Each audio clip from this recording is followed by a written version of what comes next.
হলে এটা কি কি কবে কি জন্য করছেন আপনি? আমি ধরলাম যে আমি চ্যালেঞ্জ করলাম, ভাই আমি তো ওই তারিখে ইয়ে হয়েছি, আমি তো ওই সময় হয়েছি, আমার 1 নম্বর, আমার তো 7 নম্বর সিরিয়াল, আমার এখানে 34 নম্বর সিরিয়াল, দেখেন আমি তো ক্লেম করবো।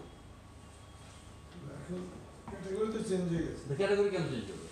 প্রাইমারি সদস্যপদ কোনোদিনও চেঞ্জ হবে না, ওইটা হচ্ছে বেসিক বেস, ওইটা নাই তো আপনার জন্ম ঠিকানা নাই।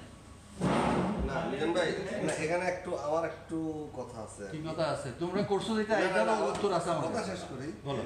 সেটা কথাটা হলো, এটা যত সম্ভব এটা ডাইরেক্টরি বেরিয়েছিল যখন থেকে লাইভ মেম্বারটা শুরু হয়। এর আগে কিন্তু জেনারেল মেম্বারই ছিল। লাইভ মেম্বার সিস্টেমটা চালু হয়েছে কত সালে?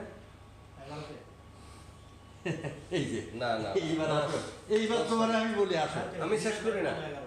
ওই ওখানে তখন পর্যন্ত লাইভ মেম্বার ছিল কামাল ভাইয়ের আমলে 99 জন মনে হয়, না 98 জন। কে না জি, ওইখানে আমি শো হয়েছি, আমি শো হয়েছিলাম। ওই যে নীল বইটা দেখছেন না?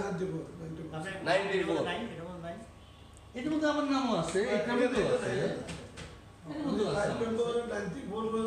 আছে। এটার একটা সলিউশন বের করলে আমি তো বের করে দিচ্ছি। হ্যাঁ এই যে